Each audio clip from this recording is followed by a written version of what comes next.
तो tour start कर लेते हैं। अगर आप पिक्चर एंजॉय करते हैं तो इस हिसाब से हम चलेंगे, या आपने हिस्ट्री सुनना है तो प्लीज़ आप हमारे साथ ताउन कीजिएगा। आप सबका बहुत बहुत शुक्रिया सर।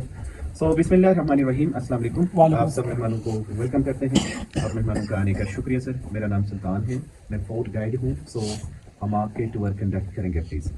सतह समंदर से तकरीबन आप 8700 फीट पे हैं, 2500 मीटर्स पे हैं। सो गिलगित बल्तिस्तान में यहाँ पे छोटे छोटे इंडिपेंडेंट स्टेट्स हुआ करते थे। हर एक का राजगी का निज़ाम था। Each and every state they have own kingdom system. छोटी छोटी रियासतें हुआ करती थी, तकरीबन 9 इंडिपेंडेंट स्टेट्स थे। तो उसी में से एक हुंजा स्टेट था सर जी। आप हुंजा वैली में हैं। हुंजा में सर 2 किले हैं, अल्तित एंड बल्तित। एक ही राजा की फैमिलीज ने 2 किलों को बनाया है। Basically Altit means down, Baltit means up sir.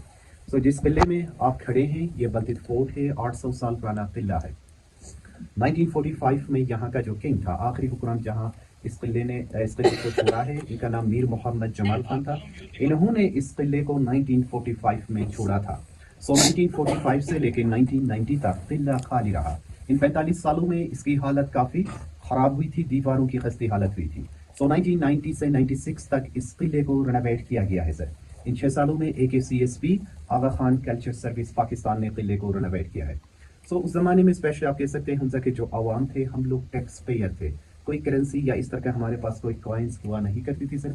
हम गंदम की शक्ल में लोग आवाम को टैक्स पे किया करते थे सर जी। सो ये आपको मैं दिखाता चलूँ सर जी, ये अनाज के ज़खायर हैं। लोगों से मालियत वसूल की जाती थी अनाज गंदम की शक्ल में। इस किले में इसी तरह के तकरीबन 7 हैं। इस किले में around this fort there are 7 storages like this in the fort. आपके सामने जो टेबल पे लगे हैं सर, ये फ्रंट पे जो लगे हैं, ये स्केल्स हैं, पैमाने हैं। लोगों को हिसाब से दिया भी जाता था और उनको हिसाब से लिया भी जाता था। आप इसको एज ए मेजरमेंट कह सकते हैं। आप सब मेहमानों से रिक्वेस्ट है, हमारे दरवाजे छोटे हैं, सर का खास ख्याल रखना प्लीज। गिलगित बल्तिस्तान जो है सर जी, ये ड्राई एरिया है। गर्मी पड़ती है तो काफ़ी गर्मी भी होती है, और स्पेशली इन दिसंबर एंड जनवरी आज भी टेम्परेचर जो है कभी कभार -15-20 तक चली जाती है सर।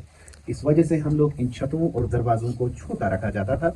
दूसरा जो मेन जो रीज़न है सर, खुदा ने खास्ता बाहर से कोई हमले के खतरा हो तो ज़्यादातर लोग अंदर घुसेंगे। लोगों को कंट्रोल करने के लिए भी इन दरवाजों को छोटा रखा जाता है। तीसरा हम कह सकते हैं कि इनको एज अ रिस्पेक्टिव डोर्स भी कह सकते हैं।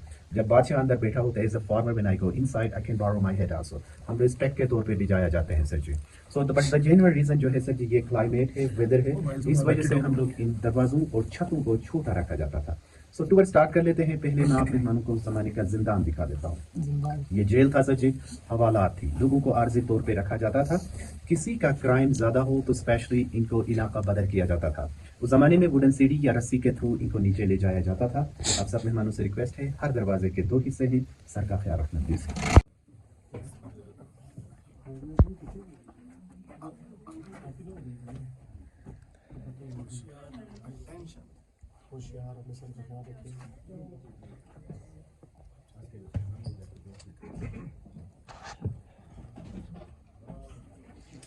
ये मैं नीचे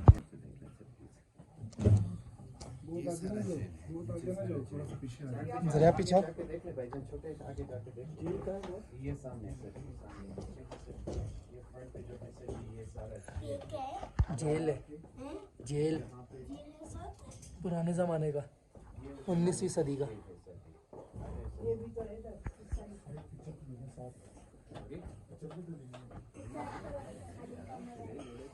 जिन्होंने जेल देखी है सर, वो यहाँ से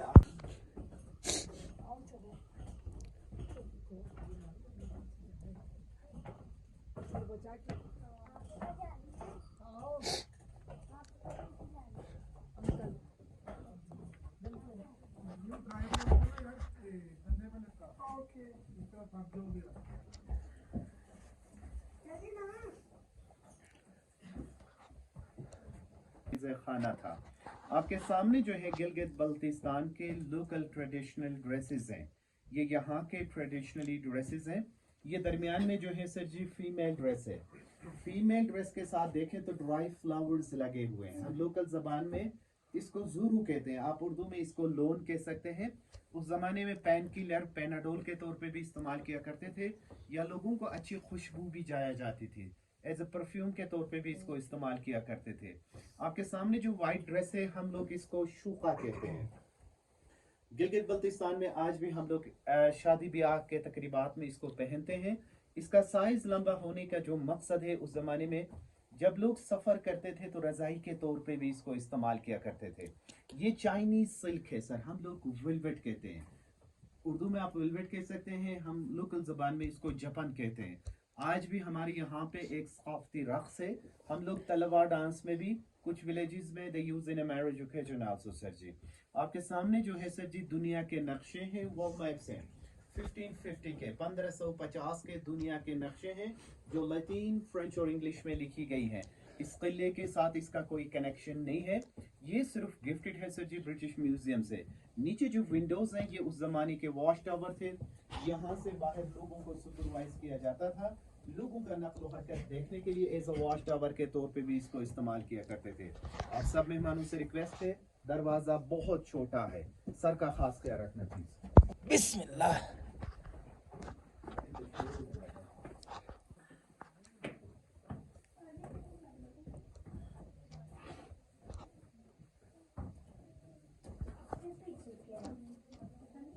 मीटिंग रूम भी कह सकते हैं। उस जमाने में यहाँ पे स्पेशली किंग्स मिनिस्टर्स बैठ के मीटिंगें किया करते थे सर। आप मेहमानों को ये भी बताता चलूं कि ये हुंजा का देसी घर भी है। आप सब मेहमानों ने ये भी कहना है कि हमने हुंजा का सारा घर देख लिया। ये ट्रेडिशनल हॉल है, आप इसको टीवी लॉन्च भी कह सकते हैं। सो गिलगित बल्तिस्तान के लोग आज भी हम 70% या 80% के लोग हम नीचे फर्श पे बैठते हैं, फर्श पे सोते हैं। सो इन द मिडल यहाँ पे स्पेशली कुकिंग की जाती थी, खाना बनता था, सीटिंग एरियाज थी, यहाँ पे स्काईलाइट थी। मैं नेक्स्ट किचन में आपको दिखा दूंगा। छत होने की वजह से टेम्परेरी तौर पे हमने इसको क्लोज किया है। ये जो स्टेप्स बनाए गए हैं सर, ये स्लीपिंग एरियाज है, सोने की जगह है। आज भी हम लोग इसी तरह का एक घर बनाते हैं गम खुशी के मौके पर फैमिलीज को इकट्ठे बिठाने के लिए। इस घर का मेन मकसद जो बनाने का है, ये गर्मियों में ठंडी रहती है और सर्दियों में ये गर्म रहता है। जितने भी बाहर धूप तेज होगी ये इतनी ठंडी रहेगी, जितने भी बाहर बारिश या बर्फबारी होगी ये गर्म रहेगा। अल्लाह का एक एहसान है, अल्लाह के एक नियमतों में से एक नियमत है। सो इस वजह से आज भी हम लोग इसी तरह का एक घर बनाते हैं। ये उस जमाने के लिविंग रूम के तौर पे भी, पार्लियामेंट हाउस के तौर पे भी इस रूम को इस्तेमाल किया करते थे। सामने जो कारपेट है सर, ये बुखारा कारपेट है, उज्बेकिस्तान में बनी है, 150 साल पुरानी कारपेट है। आपके लेफ्ट साइड पे ये छोटी सी डोर है, ये उस जमाने का इमरजेंसी एग्जिट था, बाहर निकलने का भी रास्ता था। खुदा ने खास्ता बाहर से कोई हमले की खतरा हो, यहाँ से निकलने का भी रास्ता था। आपके पीछे कश्मीरियन डिजाइन की जग्स एंड ग्लास है, हम लोग समवार कहते हैं सर जी, कश्मीर से लाई गई हैं 17th सेंचुरी से लेके 18th सेंचुरी तक। अभी आप मेहमानों को मैं शाही किचन आपको दिखा देता हूँ। सर का ख्याल रखना।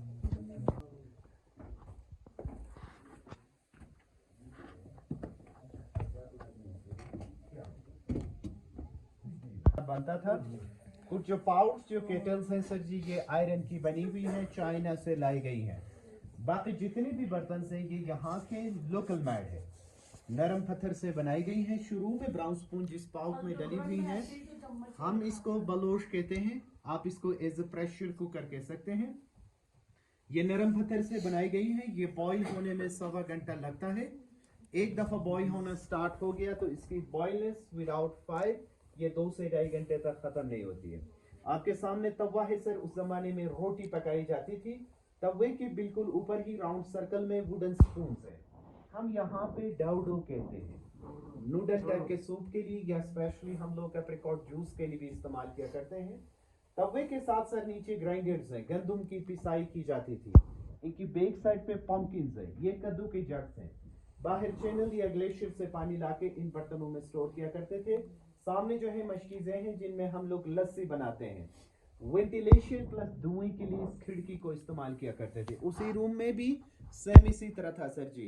अभी वहां पे छत होने की वजह से हमने टेम्परेरी तौर पे इसको क्लोज किया है। आपकी राइट साइड या behind you can see there is a small store.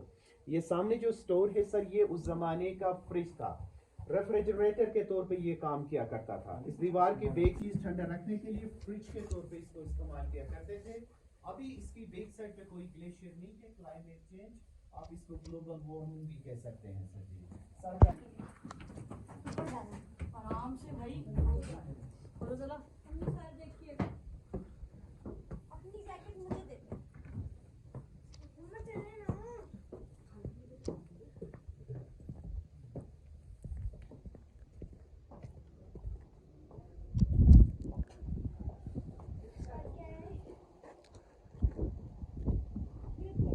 उस ज़माने में बादशाह बैठा करते थे, नीचे फ्लोर पे यहाँ पे मिनिस्टर बैठते थे, यहाँ पे फैसले किया करते थे सर जी। आपके सामने राका पोशी है, ये दुनिया की 27वीं नंबर की चोटी है, पाकिस्तान में इसकी 12वीं नंबर है, 7,788 मीटर्स पे है। आपके दरमियान में दीरान पीक है सर, ये सामने दीरान पीक है 7,200 मीटर्स पे। लेफ्ट साइड पे जो है गोल्डन पीक है, ये तीन पीक आपके फ्रंट पे है, राका पोशी, दीरान, गोल्डन पीक। आपके ऊपर जो है सर जी ये उल्टर ग्लेशियर्स हैं। सो यही ग्लेशियर थे जो इस दीवार के साथ कनेक्टेड थे, जिसे किचन में जो मैंने आपको फ्रिज के तौर पे दिखा रहा था सर जी। तो गिलगित बल्तिस्तान में यहाँ पे दो किस्म के पहाड़ी जानवर पाए जाते हैं, ये दरमियान में माखौर है, ये दोनों आइबैक्स हैं सर, ये यहाँ के पहाड़ी जानवर है। आप मेहमानों जी जी सर, आप मेहमानों को यहाँ से अल्तित फोर्ट भी नज़र आ जाएगी। फ्री टाइम है, कोई 5 मिनट आप फ्री टाइम ले ले, पिक्चर ले ले सर जी, आधा टूर हमारा बाकी है। आप सब मेहमानों को बताता चलूं सर जी, ये उस जमाने का रिसेप्शन हॉल था। यहाँ पे सर कोई मेहमान आते थे तो स्पेशली इनके लिए वेलकम किया जाता था सर। आप मेहमानों को बताता चलूं कि यहाँ पे 2 डिफरेंट टाइप्स के पिक्चर्स हैं। आपके सामने यहाँ के किंग्स है, राजे हैं, रूलर्स हैं, हुंजा स्टेट के हुक्मरान है सर जी। राजे जो है यहाँ से स्टार्ट है, मीर गजम खान 1 है, इनका स्केच है, हाथ से बनाए गए इनका स्केच है, ओरिजिनल शेप नहीं है। वही लड़ी है सर जी, ये आखिरी हुक्मरान है जिन्होंने इस किले को 1945 में छोड़ा था। ये करंट राजा है, मीर गजम फरली खान है, करंट किंग है। ये गिलगित बल्तिस्तान का एक्स गवर्नर भी रह चुके हैं, साथ में इनकी वाइफ है, उनका बड़ा बेटा है। ये अभी पॉलिटिक्स में एज MNA MPA के तौर पे ये काम करते रहे हैं। गिलगित बल्तिस्तान का ये एक्स गवर्नर भी रह चुके हैं। ये इनकी ड्रेसेस है सर, इनकी फैमिलीज की ड्रेस है, किसी खास ओकेजन पे इनको पहनाया जाता था। ये हुंजा स्टेट का फ्लैग था, ब्रिटिश ने बनाया हुआ, चांद सितारा जो है इस्लाम को रिप्रेजेंट करता है, नीचे जो एरो है पावर सिंबल के तौर पे। ये मार्को पोलो शीप है, हम लोग रुश कहते हैं। मार्को पोलो एक इटालियन एक्सप्लोरर थे, चाइना से आते हुए ये खुंजर ऑफ टॉप की वैलीज पे देखा था, लोकल जबान में हम इसको रुश कहते हैं। आपके सामने जो पिक्चर लगे हैं सर, दुनिया भर में जहाँ कहीं भी इस्माइली कम्युनिटी है, इनके इमाम्स हैं, स्पिरिचुअल लीडर्स हैं, आगा खान से। आगा का जो टाइटल था सर जी वो ईरान ने दिया था, 46 इमाम शाह हसन अली शाह को आगा का लक़ब उस जमाने के ईरान के हुक्मरानों ने दिया था। आगा आप बड़े को भी कह सकते हैं, बुजुर्गी को भी कहा जाता है। देन 47 इमाम है, 48 इमाम है शाह सुल्तान मोहम्मद शाह है। इनके बारे में आपने पढ़ा होगा, सुना होगा, पाकिस्तान में इनको सरागा खान भी कहा जाता था। कायद-ए-आज़म के साथ मिलकर मुस्लिम लीग की बुनियाद इन्होंने रखी थी, मुस्लिम लीग के सदर भी रह चुके हैं। पाकिस्तान बनाने में इन्होंने ब्लैंक चेक दिया था, ओमान से गवादर का हिस्सा खरीद के पाकिस्तान को इन्होंने दिया है सर। ये करंट इमाम है, दुनिया भर में हिज हाइनेस प्रिंस करीम आगा खान के नाम से मशहूर है। ये इस्माइली कम्युनिटी के 49वें इमाम है, शाह करीम अल हुसैनी इनका नाम है। गिलगित बल्तिस्तान स्पेशली पाकिस्तान में इनके 2 चीज़ों पे ज़्यादा फोकस है, एजुकेशन और हेल्थ पे सर। सो करंट राजा ने दोनों किलों को डोनेट किया था हिज हाइनेस को, हिज हाइनेस ने इसको रेनोवेट करके फिर लोकल कम्युनिटी को दे दिया। अभी जो इदारा जो चला रहा है सर, ये ट्रस्ट चला लेता है सर।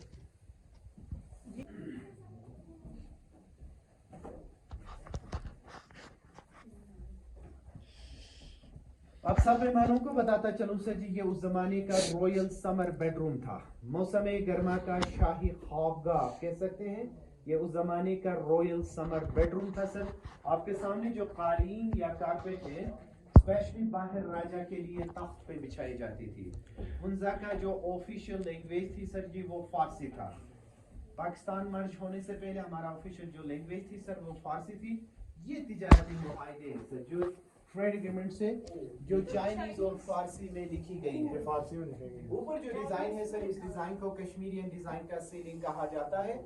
ब्रिटिश पीरियड में इसको एडिशन किया गया है सर। जमाने का समर बालकोनी था, आप इसको एज अ सन रूम भी कह सकते हैं। ये आखिरी एडिशन की गई है बल्तिक किले में 1915 से लेके 1930 तक। आपके सामने सर 1950 की तस्वीर है, बल्तिक फोर्ट से ली गई है, मीर मोहम्मद जमाल खान है। करंट जो राजा है सर जी मीर गजम फरली खान की पिक्चर है। दरमियान में सर बल्तिक फोर्ट से ली गई पिक्चर 1945 की है, मीर ऑफ हुंजा है, साथ में इनकी वाइफ है रानी ऑफ हुंजा है। अक्रॉस द रिवर निगर रियासत की राजा की बेटी थी। 2006 में 98 की एज में इनकी डेथ हुई है। ये पहला टेलीफोन है जो हुंजा में ब्रिटिश लेकर आए थे sir. The front one is a dialer, second वाला जो है वो लिसनर है। आपके ऊपर जो पिक्चर लगे हैं हम इनको गशफूर कहते हैं। गशफूर शेखजादे को भी कहा जाता है। गिलगित बल्तिस्तान स्पेशली पाकिस्तान में इनके खिदमात है। इनकी शजरा भी साफ में लगी हुई है। उस जमाने में स्पेशली किंग्स फैमिलीज बैठ के बाहर व्यू भी इंजॉय किया करते थे। यहाँ से नीचे पोलो भी देखा करते थे। चलो ये उस जमाने का विंटर बेडरूम था। आप इसको एज अ विंटर किचन भी कह सकते हैं। यहाँ पे स्पेशली कुकिंग की जाती थी, खाना बनता था, रूम टेम्परेचर भी गर्म रहता था सर जी। आपके सामने बेबी कॉट है, गोरा कहते हैं। 1 साल तक बच्चों के लिए आज भी घरों में हम इसको इस्तेमाल किया करते हैं। कुरानी आयात भी लिखी जाती हैं किसी की नजरी से बचने के लिए। आपके सामने 2 कुरान पाक हैं। 300 साल पुराने कुरान पाक हैं, 200 साल पुराने कुरान पाक हैं, हाथ से लिखी गई है सर। वुडन प्लेट से उस जमाने में लोग इकट्ठे खाने के लिए इन बर्तनों को इस्तेमाल किया करते थे। इसके नीचे वुडन संदूक है जिसमें आटा गंदम रखी जाती थी। हर रूम में इसी तरह के छोटे छोटे स्टोरेजेस हुआ करते थे। किचन में एज अ कपबोर्ड की तरह काम किया करते थे। सर्दियों के मौसम में हम इनमें ड्राई फ्रूट स्टोर किया करते। दरबार था। आप इसको as a interior assembly hall भी कह सकते हैं।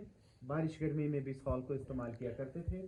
सामने सर चाइनीज करेंसी है, फर्स्ट पेपर करेंसी है। ये चाइना ने इंट्रोड्यूस किया है। 1930 से 31 तक की नोट्स है। ऊपर जो है सर जी डोग्स हैं, म्यूजिक इंस्ट्रूमेंट्स हैं। गिलगित बल्तिस्तान में आज भी हम लोग शादी ब्याह को के दौरान इस म्यूजिक इंस्ट्रूमेंट को इस्तेमाल किया करते हैं। आपके सामने जो है सर जी रशियन गन्स है। ये रशियन गन्स है, आप बारूदी गन भी कह सकते हैं। पाउडर गन्स है। ये तकरीबन 300 साल पुराने गन्स है। उस जमाने में डिफेंस हंटिंग के तौर पे भी इन गन्स को इस्तेमाल किया करते थे। ये चाइनीज कारपेट है, हम लोग खोतियन कारपेट कहते हैं। सिंकियांग चाइना में बनी है। 200 साल पुरानी कारपेट है। केमल की वूल से बनाई गई है सर जी। सो आपके सामने जो कलरफुल ग्लासेस है, these are the Kashmirian design colourful glass. ये ब्रिटिश पीरियड में इसको एडिशन किया गया है 1915 से लेकर 1925 तक। तो आपके पाँव के नीचे जो कारपेट है हम लोग इसको शर्मा कहते हैं। यॉर्कशायर इसकी वूल से बनी जाती थी। स्पेशली हमें ठंड से बचा लेती थी सर जी। आप मेहमानों को बताता चलो, आप सब मेहमानों का आने का सुनने का बहुत शुक्रिया सर। यह हमारा आखिरी रूम था। I hope you have enjoyed the tour. Please thank you sir, बहुत शुक्रिया।